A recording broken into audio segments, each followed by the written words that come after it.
Selamat sore pemirsa, senang sekali rasanya dapat menyapa Anda kembali dalam program TVR 17 bersama saya Dadi Ramadan. Tepat pukul 17 waktu Indonesia Barat, kami hadirkan kepada Anda sejumlah informasi paling baru dan menarik seputar kinerja dan kegiatan DPR RI yang telah disajikan oleh redaksi TVR Parlemen.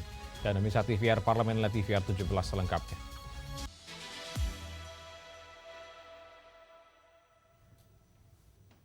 Pemirsa, program makan siang bergizi gratis telah dimulai sejak 6 Januari 2025. Wakil Ketua Komisi 9 DPR RI Nihayatul Wafiroh mengungkapkan DPR akan melakukan pendampingan dan pemantauan di daerah pemilihan masing-masing. Program makan siang bergizi gratis resmi berjalan pada 6 Januari 2025.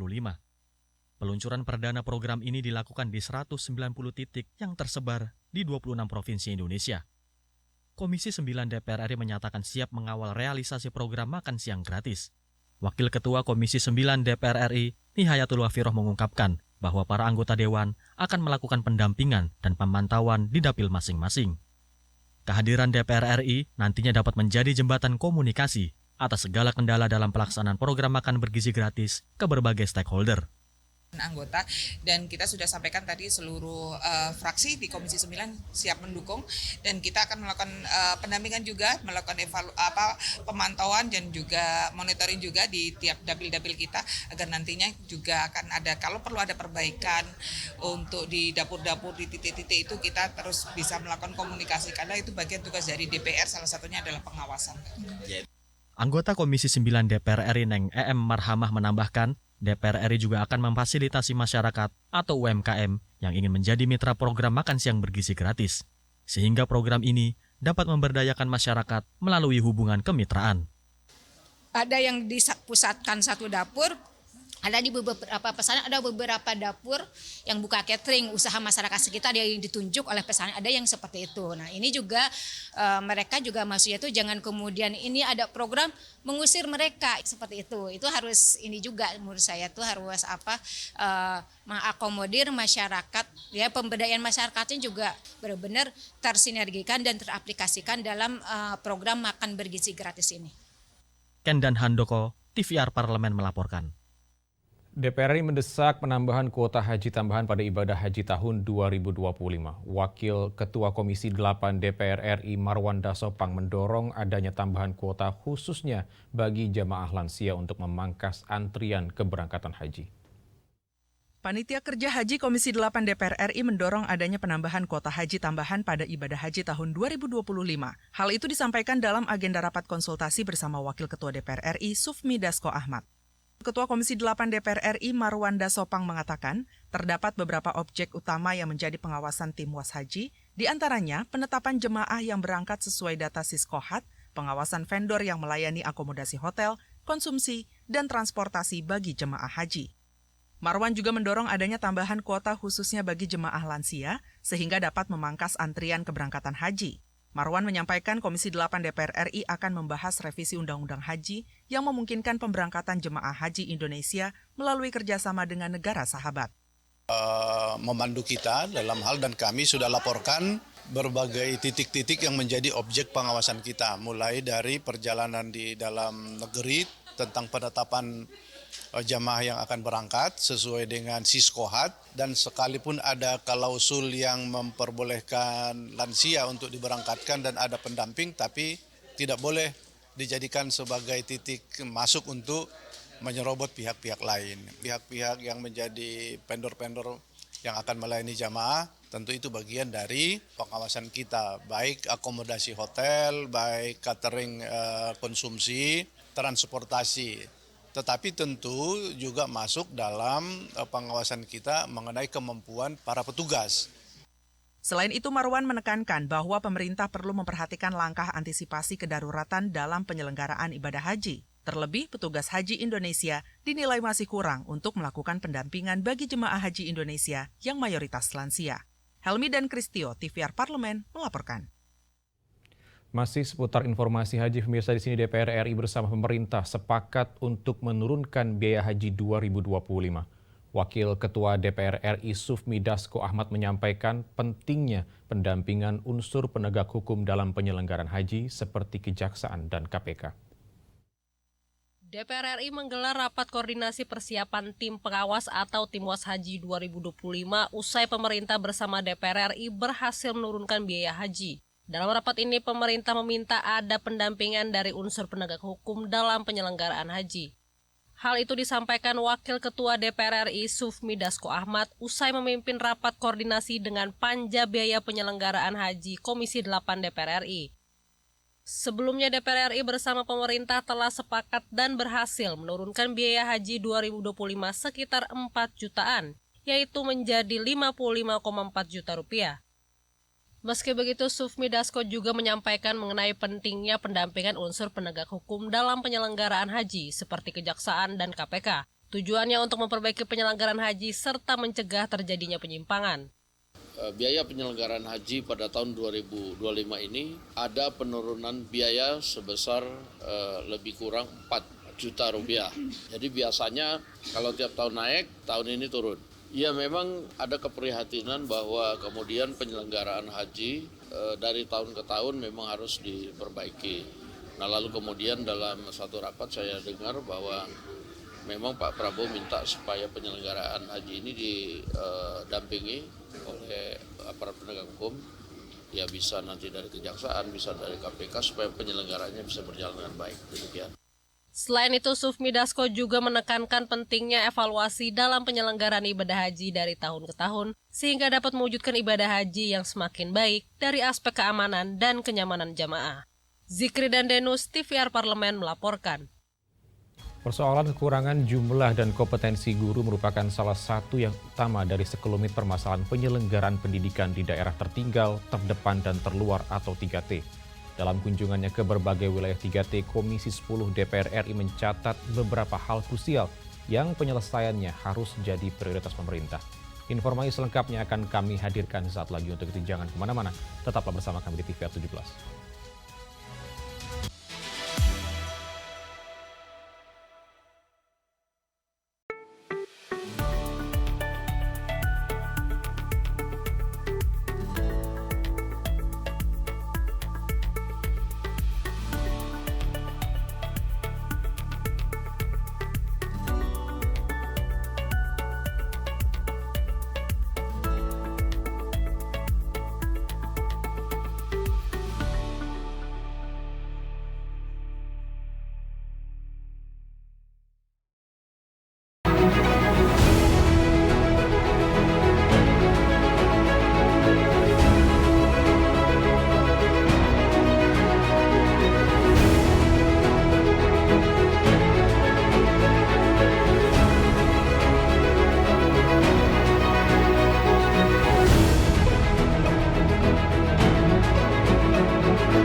Masih di TVR 17, pemirsa, selain persoalan guru, buruknya infrastruktur pendidikan juga harus jadi prioritas pemerintah.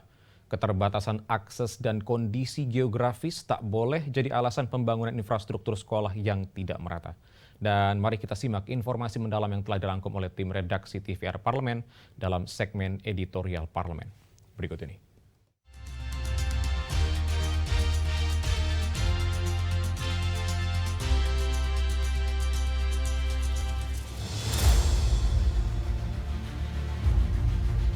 Kesenjangan pendidikan antara wilayah barat dan wilayah timur Indonesia bukanlah isu baru, melainkan fakta menahun yang tak terbantahkan. Berbagai persoalan mulai dari kekurangan guru, buruknya infrastruktur sekolah, hingga sulitnya akses dari dan menuju sekolah sudah tak asing di telinga. Namun, permasalahan pendidikan di wilayah ini tak boleh dianggap biasa. Pemerintah harus hadir dan menciptakan cara-cara baru untuk menyelesaikannya.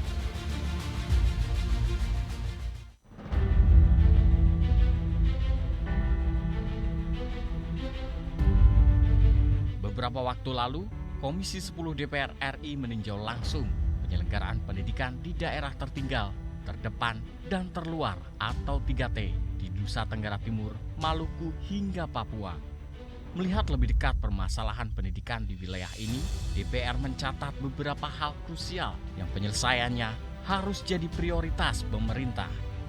Persoalan kekurangan jumlah dan kompetensi guru merupakan salah satu yang utama dari sekelumit permasalahan lainnya. Pasalnya, sejumlah provinsi di Indonesia Timur dicatat menduduki 9 dari 10 provinsi dengan jumlah guru terendah di tanah air. Di Papua, kekurangan guru terjadi di berbagai jenjang pendidikan. Dibutuhkan sedikitnya 3.000 guru tambahan untuk mengajar di sekolah dasar, menengah pertama, menengah atas, dan sekolah kejuruan. Karenanya, pola perekrutan guru, baik guru PNS maupun P3K, harus dibenahi dan difokuskan untuk mengisi posisi pengajar di sekolah-sekolah di wilayah 3T. Pemerintah harus segera melakukan rekrutmen terhadap tenaga-tenaga pengajar, dan yang terpenting lagi dari rekrutmen ini adalah pemerataan dari tenaga pengajar itu sendiri gitu. Karena kalau kita lihat Papua ini daerahnya pegunungan, daerahnya kondisi alam yang kita tahu sama-sama, memang ada beberapa daerah yang malah kemudian sekolahnya nggak ada guru sama sekali. Itu membuat partisipasi sekolah juga menjadi rendah. Beberapa waktu lalu, Program for International Student Assessment atau PISA merilis dataset yang memuat jurang kesenjangan pendidikan di daerah pedesaan dan di kota besar pada tahun 2022. Hasilnya, anak sekolah di pedesaan dengan penduduk kurang dari 3.000 jiwa memiliki literasi matematika, literasi membaca, dan literasi sains yang jauh lebih rendah dibandingkan di perkotaan. Karenanya, sudah semestinya afirmasi diberikan bagi pendidikan di wilayah 3T.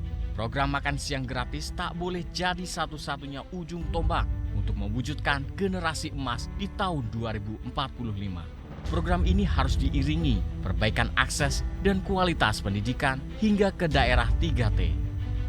Situasi di Papua itu membutuhkan satu perhatian khusus yang lebih serius. Dan kami pun tadi langsung meminta para mitra kami untuk nanti sepulang dari pertemuan ini tentu saja kami akan membuat rekomendasi-rekomendasi untuk ditindaklanjuti, Pak. Mudah-mudahan pada saat kami nanti membahas revisi Undang-Undang Sisdiknas, ini juga bisa kami integrasikan gitu, untuk daerah-daerah khusus seperti daerah Otsus ini seperti apa. Selain persoalan guru, persoalan buruknya infrastruktur pendidikan juga harus jadi prioritas pemerintah. Pasalnya, berdasarkan data nasional, lebih dari 60% SD, sekitar 53% SMP, serta 45% SMA dan SMK dilaporkan rusak. Dengan begitu, sebagian besar siswa harus belajar di sekolah yang tidak layak dengan bahaya yang mengintai setiap harinya. Karenanya, pemerataan pendidikan, baik infrastruktur, tenaga pengajar, maupun kualitas pengajaran mutlak harus dikejar. Pemerintah harus bekerja ekstra cepat dan ekstra keras agar angka partisipasi sekolah di wilayah 3T tak terus rendah, angka literasi tak terus anjlok, serta agar jurang kesenjangan tak terus melebar. Pendidikan merupakan hak konstitusional masyarakat yang harus ditunaikan oleh negara. Keterbatasan akses dan kondisi geografis tak boleh jadi alasan pembangunan infrastruktur sekolah yang tidak merata. Negara justru harus hadir untuk menyelesaikan permasalahan ini agar cita-cita Indonesia emas di tahun 2045 dapat tercapai. Akses untuk pemerataan pembangunan itu akan menjadi terkendala. Tapi itu bukan menjadi sebuah halangan. Bagaimanapun pemerintah harus turun tangan, negara harus hadir untuk membenahi pendidikan yang ada di wilayah 3T agar Indonesia emas nanti bisa kita sama-sama sampai di tujuan. Tim redaksi TVR Parlemen melaporkan.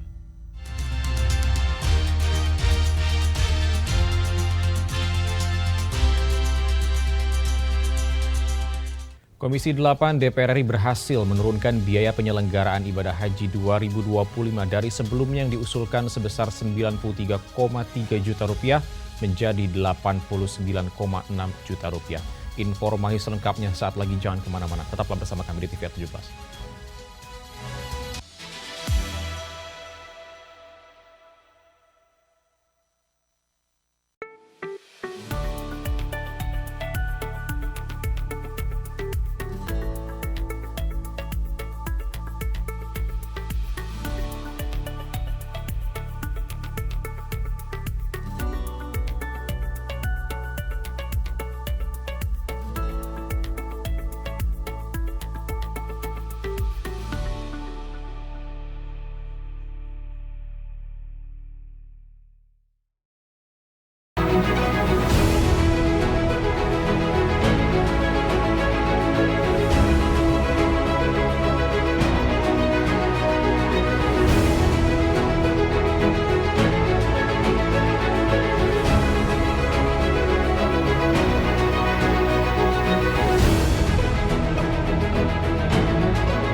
Masih bersama kami di TVR 17, pemirsa. Komisi 8 DPR RI berhasil menurunkan biaya penyelenggaraan ibadah haji 2025 dari sebelumnya yang diusulkan sebesar 93 juta menjadi 89,6 juta rupiah. Tentunya penurunan BPIH ini tak lepas dari perjuangan Komisi 8 DPR RI. Lalu bagaimana perjuangan Komisi 8 DPR RI? Berikut laporan rekan kami Vincent Aldi dari Senayan, Jakarta. Baik pemirsa TVR Parlemen dimanapun Anda berada, saat ini saya sudah berada di Gedung Nusantara 2 DPR RI. Di mana pemirsa, seperti yang kita ketahui bersama bahwa Komisi 8 DPR RI berserta dengan Kementerian Agama telah membahas terkait besaran biaya penyelenggaraan ibadah haji di tahun 2025. Di mana pemerintah sendiri telah menyampaikan BPIH 2025 sebesar 89,6 juta dengan jamaah hanya membayar 55,5 juta dengan nilai manfaat 34 juta atau persentase BP terhadap nilai manfaat sebesar 62% dengan 38%. Lantas bagaimana perjuangan DPR RI untuk menekan biaya ibadah haji? Dan untuk membahasnya telah bersama saya salah satu anggota Komisi 8 DPR RI, yaitu Bapak Abdul Fikri Fakih dari fraksi PKS. Bapak, bagaimana Pak tentang perjuangan dari Komisi 8 DPR RI untuk menekan biaya haji pada tahun ini, Pak? Ya, sebenarnya ini masih masa reses ya, sampai tanggal 20, tetapi karena untuk kepentingan bangsa dan negara, terutama calon jemaah haji, maka anggota Komisi 8 diundang oleh pimpinan DPR untuk raker dengan Menteri tanggal 30. Kemudian mulai kerja sejak tanggal 2 pagi, siang, malam, sampai malam itu maksudnya sampai jam 12 sampai jam 1 malam. Dan memang sangat alot, ada lebih dari 14 item yang harus dirasionalisasi karena pesan dari Presiden jelas bagaimana biaya penyelenggaraan ibadah haji ini ringan karena situasi ekonomi dunia yang sudah tidak menguntungkan. Di tengah kesulitan ini jangan sampai kemudian menghambat mereka yang mau berangkat ibadah haji, sehingga bagaimana supaya usaha turun kemudian tanpa mengurangi pelayanan. Ini pesan yang kita sampaikan, sehingga betul-betul kerja keras. Panja itu terdiri dari panja DPR, Komisi 8, dan panja pemerintah. Panja pemerintah full juga, baik itu dari BPH yang nanti akan melanjutkan tahun 2026, kemudian juga dari BPKH yang menyediakan anggarannya. Tapi karena yang lain tidak begitu banyak dan kemudian tetap ini harus dibagi antara nilai manfaat dari BPKH sama yang harus dibayar oleh jamaah haji, maka kemudian kita juga dialog panjang dengan BPKH, akhirnya ketemu angka 62% ditanggung oleh jamaah kekurangannya, kemudian 38% oleh nilai manfaat dari BPKH. Terkait dengan yang Bapak sampaikan dengan menekankan harga, tentunya kita juga berharap akan fasilitas yang tidak akan berkurang dari sebelumnya. Bagaimana pengawasan dari DPR RI nanti? Ini sudah akan semua ketat, ini tidak hanya DPR. Jadi ini kan Kementerian Agama juga di samping penyelenggara, tetapi juga dia nanti akan jadi pengawas. Karena ini istilahnya Pak Menteri Haji Wada. Ini haji terakhir yang dikelola oleh Kementerian Agama. Selanjutnya oleh Badan Pengelola Haji. Sehingga ini harus husnul khotimah, makanya sehingga ketika Kementerian Agama bareng dengan DPR baru itu sinkron dan akhirnya ketemu. Sebetulnya turunnya hampir 4 juta, cuma tetap karena harus berbagi antara BP dengan nilai manfaat dari BPKH, maka ya turunnya ya berapa itu 900.000 atau berapa. Jadi kalau ajuannya dari 65 juta menjadi 55,4 saya kira lumayan dari ajuan. Tetapi kalau dari realisasi tahun lalu 56 juta sekian menjadi 55,5 saya kira juga ya meringankan. Saya kira jamaah haji andaikan sama pun mungkin sudah lego karena dolar juga sudah naik, kondisi situasi ekonomi juga sedang sulit. Itu sebenarnya rasionalisasinya mestinya naik, tetapi ini kita bisa tekan, kita terbuka semuanya, kita buka satu-satu sehingga sangat lama memang. Mohon maaf, harinya tidak panjang. Tanggal 10 harus sudah diputuskan dan alhamdulillah ini. Terima kasih banyak Bapak atas kesediaan waktunya. Selamat bertugas kembali Bapak. Baik pemirsa TVRI Parlemen dimanapun Anda berada, demikianlah wawancara saya dengan Bapak Abdul Fikri Fakih, di mana Bapak tadi menyampaikan bahwa DPR juga telah berjuang dengan alat terkait dengan menekan harga. Salah satunya yaitu komponen pesawat yang hingga saat ini masih diperbincangkan, dan juga terkait dengan menekan biaya haji, tentunya tidak diikuti dengan menurunnya fasilitas yang diterima para jemaah ibadah haji. Demikian yang dapat saya laporkan, saya Vincent Aldi dan kembali ke studio. Selanjutnya pemirsa, apa saja yang menjadi sorotan di media online nasional pada hari ini sesaat lagi. Jangan kemana-mana, tetap bersama kami di TVR 17.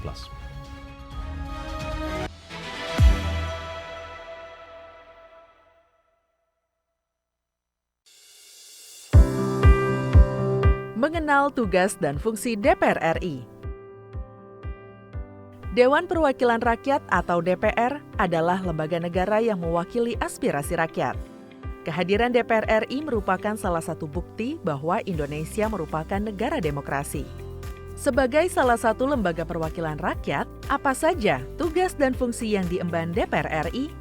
Berdasarkan pasal 20A ayat 1 Undang-Undang Dasar 1945, DPR memiliki 3 fungsi, yakni fungsi legislasi, anggaran, dan pengawasan. Tugas dan wewenang DPR berbeda untuk setiap fungsinya. Yang pertama, fungsi legislasi. Menyusun program legislasi nasional atau prolegnas, menyusun dan membahas rancangan undang-undang, menerima rancangan undang-undang yang diajukan oleh DPD, membahas rancangan undang-undang yang diusulkan oleh Presiden ataupun DPD, menetapkan undang-undang bersama dengan Presiden, menyetujui atau tidak menyetujui peraturan pemerintah pengganti undang-undang yang diajukan oleh Presiden untuk ditetapkan menjadi undang-undang. Yang kedua, fungsi anggaran. Memberikan persetujuan atas rancangan undang-undang tentang APBN yang diajukan oleh Presiden. Memberikan persetujuan terhadap pemindahantanganan aset negara maupun terhadap perjanjian yang berdampak luas bagi kehidupan rakyat yang terkait dengan beban keuangan negara.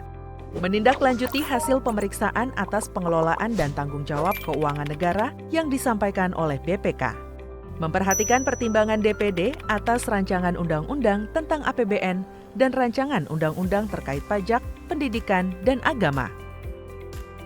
Yang ketiga, fungsi pengawasan. Fungsi pengawasan, DPR bertugas melakukan pengawasan terhadap pelaksanaan Undang-Undang APBN dan kebijakan pemerintah, serta membahas dan menindaklanjuti hasil pengawasan yang disampaikan oleh DPD. Demikian penjelasan tentang tugas dan fungsi DPR menurut Undang-Undang. Informasi ini dipersembahkan oleh TV dan Radio Parlemen, Biro Pemberitaan Parlemen, dan Sekretariat Jenderal DPR RI.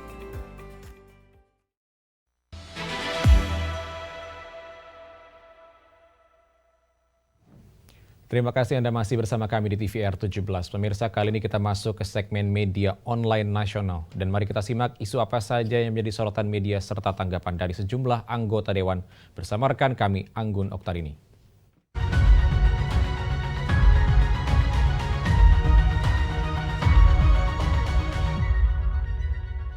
Terima kasih rekan Dadi dan halo apa kabar pemirsa, kita akan membahas terkait dengan headline media online yang terbit pada hari ini.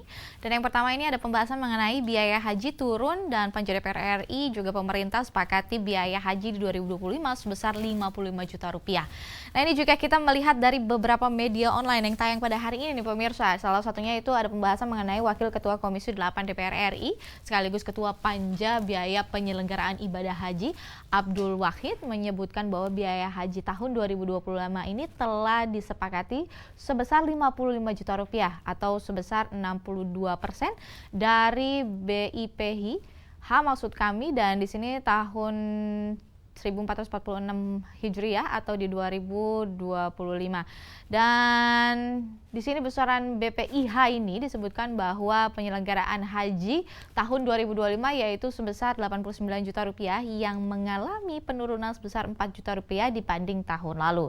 Pemirsa, selain itu jumlah jemaah haji tahun 2025 telah ditetapkan sebanyak 221.000 dengan pembagian kuota haji reguler sebanyak 3.320 dan di sini disebutkan bahwa kuota haji khusus sebanyak 17.680 orang jemaah. Hal ini ditetapkan sesuai dengan ketentuan pasal 64 ayat 2 pemirsa Undang-Undang Nomor 8 Tahun 2019 tentang penyelenggaraan ibadah haji dan juga umroh. Ini sepertinya ada kabar yang memang harus segera diinformasikan kepada masyarakat terkait dengan jemaah haji yang tersedia kuotanya di Indonesia. Dan pemirsa, kita beralih ke berita selanjutnya yang menjadi headline di media online. Ini ada pembahasan mengenai ujian nasional kembali dilaksanakan di tahun 2026. Ini Komisi 10 DPR RI meminta harus berbasis digital. Dalam pembahasan di beberapa media ini disebutkan bahwa Wakil Ketua Komisi 10 DPR RI disebutkan bahwa apresiasi rencana kembalinya ujian nasional pada 2026 oleh Kemendikdasmen, yaitu disebutkan pelaksanaan ujian nasional ditekankan menggunakan sistem komputerisasi atau digital, bukan dengan cara manual guna mengurangi potensi kecurangan. Dan sebagaimana diketahui, penerapan ujian nasional sebelumnya menggunakan kertas soal. Ini sehingga membutuhkan proses cetak yang cukup rumit dan baik biaya cetak yang mahal maupun proses distribusi soal ke seluruh penjuru Indonesia yang memakan waktu. Nah, ini disebutkan juga bahwa Kemendikdasmen diminta untuk menyiapkan kebutuhan sarana prasarana digital secara matang sebelum ujian nasional dilaksanakan. Nah pemirsa, mulai dari komputer ataupun laptop, jaringan internet dan juga server yang handal ini harus segera tersedia. Ini kita menunggu perkembangannya bagaimana proses ujian nasional nanti. Dan pemirsa, itulah tadi headline di media online pada hari ini yang membahas terkait dengan biaya haji turun, di mana Panja DPR RI juga pemerintah sepakati biaya haji 2025 sebesar 55 juta rupiah, serta pembahasan ujian nasional kembali dilaksanakan di 2026. Dan Komisi 10 pun di sini menyebutkan untuk meminta harus berbasis digital. Ya pemirsa, itulah tadi informasi yang bisa saya sampaikan. Saya Anggun Oktarini, kembali ke rekan Dadi.